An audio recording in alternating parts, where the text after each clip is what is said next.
I've been rereading A Dance with Dragons recently for this behemoth of a video that'll come out someday, I hope, but so far Tyrion's plotline has stuck out quite a bit to me on the whole. It's very hit or miss for me at points, but specifically his time aboard the ship known as the Shy Maid is one of my favorite mini plotlines in this book and maybe even in the entire series. It's just so fun to read about Tyrion unraveling the mystery of the many hidden identities aboard this vessel, and to see each of these new characters bounce off of Tyrion and off of each other. And today I'm going to talk about that. Today I bring you somewhat of a sampling platter of speculation. I've got two mini theories, both of which concern young Griff and his merry band, and both of which I think have massive implications for this plotline and for the story as a whole heading into the Winds of Winter. Where we left off in A Dance with Dragons, the young prince and the Golden Company have landed in the Stormlands and are making for Storm's End, attempting to claim one of the major seats of Westeros to get a foothold and eventually claim the throne and the kingdom as a whole. I think this group is a powder keg in a number of ways. Connington is the most obvious candidate for that title, growing reckless and cutthroat on account of his impending doom, but I think the knowledge that this group currently possesses and will soon possess is setting up one very specific event in the Winds of Winter, that being the death of one of Daenerys Targaryen's dragons. In the television show Game of Thrones, two of Daenerys' dragons die in incredibly stupid ways. One of them gets speared by the Night King at a distance of like 500 feet and turned into a zombie. The other gets spawn camped on Dragonstone by a scorpion on a boat that somehow hits 3 times in a row and then misses the other dragon with every single shot. However, in the books, it seems like the ways in which these dragons might be killed will be much more realistic and well founded in prior textual hints and evidence than what we saw in the show. I would bet that, similarly to the show, one of the dragons may be killed or captured by magical means. With that said, I think that's much more likely to occur by Euron's hand rather than the others, specifically because the Night King doesn't exist in the books, and overall they seem to be much more mysterious than just this kind of straight up Army of the Dead thing that happened in the show. It seems possible that one of Daenerys' dragons, similar to the show, will die of some sort of non-magical weapon, and it seems as though Aegon is building the near-perfect group to do it. Firstly, he has a number of strategists at his disposal, most directly Haldon and Griff, and indirectly people like Varys and Illyrio. Lord John Connington specifically also holds something that is very important, and something that's often forgotten by readers of the books. When Tyrion initially boards this group's ship, Connington gives him a task in order to sober him up and put him to use.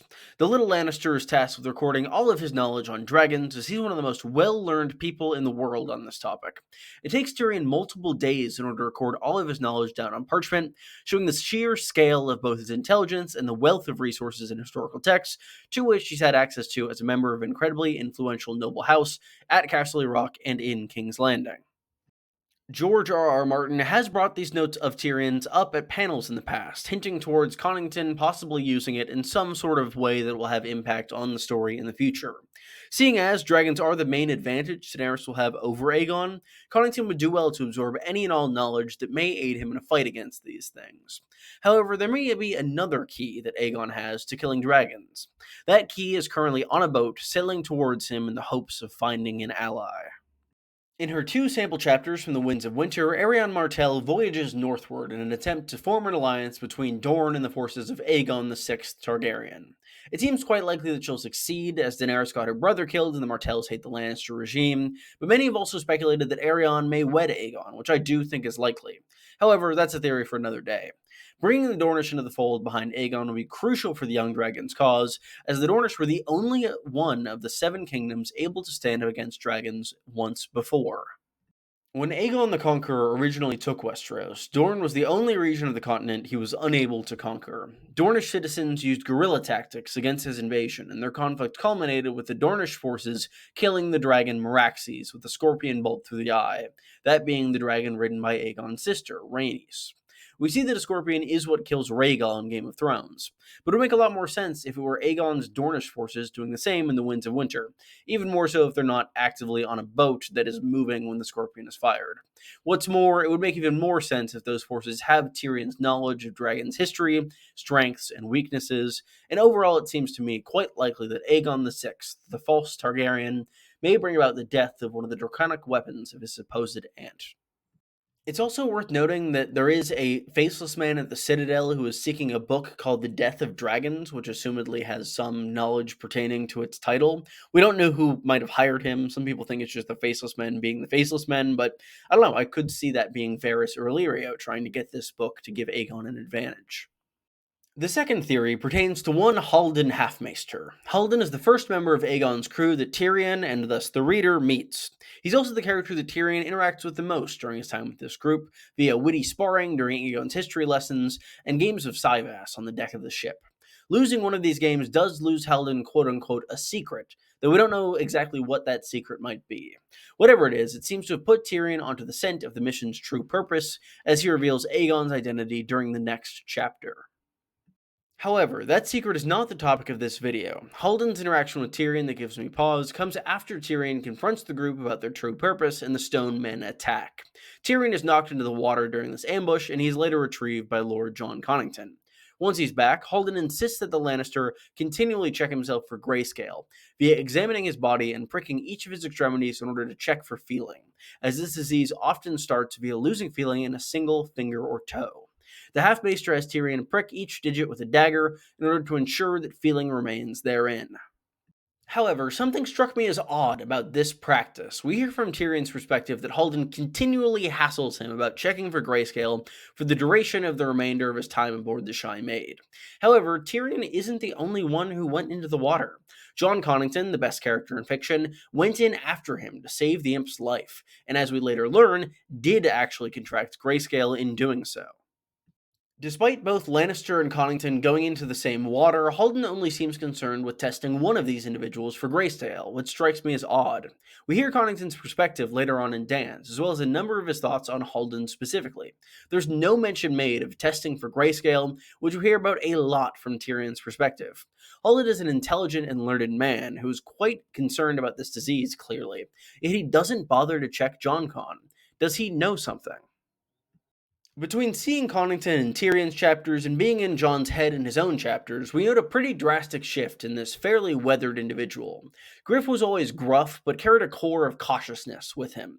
When we arrive at his viewpoints, the ticking clock of his Greyscale has caused him to abandon that cautiousness and rush to Westeros, attempting to place his surrogate son on the throne at any cost. This is pretty noticeable to the reader being in Jon Connington's head, and it seems pretty likely that it might be noticeable to Halden as well.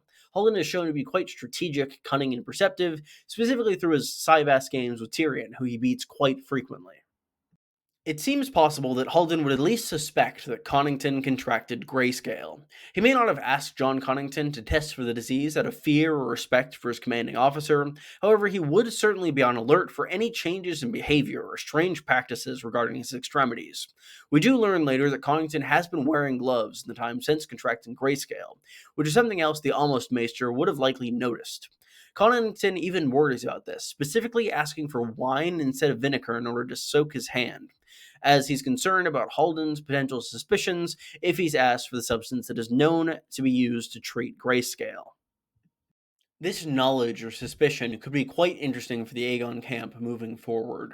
Martin loves to have different political actors on the same side, all working towards the same broad goal, while continually undermining each other in order to achieve their own ends. While the Aegon cause has been united in secrecy thus far, this claim getting such power and strength so quickly may lead to drastic changes in circumstances for the individuals who support the young prince. If someone is going to figure out that Connington has Greyscale, my money is on it being the Halfmaester. If he chooses to confront the Griffin with this knowledge, Aegon supporters may lash out against one another. Jon Connington has expressed willingness to do whatever it takes to advance Aegon to the throne, and that may even go as far as killing one of Aegon's oldest supporters to preserve a deadly, contagious secret. This could be a fascinating test for Connington, showing that his true end isn't placing Aegon on the throne. It's about Lord Jon Connington being the one to allow his Silver Prince's son to ascend the throne, even if the road there is paved with the blood of a friend. Thank you all so much for watching. What do you think of these theories? I'd love to hear your opinions in the comments below. Be sure to leave a like and subscribe while you're down there. I am more than happy to talk about Jon Connington again. It's been way too long, frankly. I think all my videos should be about him, but I'm going to restrain myself for the sake of the viewers. If you did enjoy, as I said, leave a like, subscribe, all the typical YouTube stuff. Helps me grow the channel. I really appreciate it. And I will have more A Song of Ice and Fire content for you in the near future. The video I referenced with the dance thing earlier on in this, it's going to be the biggest video I've ever made. And I'm very excited to share it with all of you guys. It's going to be, I hope, pretty great. So I will see you all in the near future. And I thank you again for watching. Have a good one.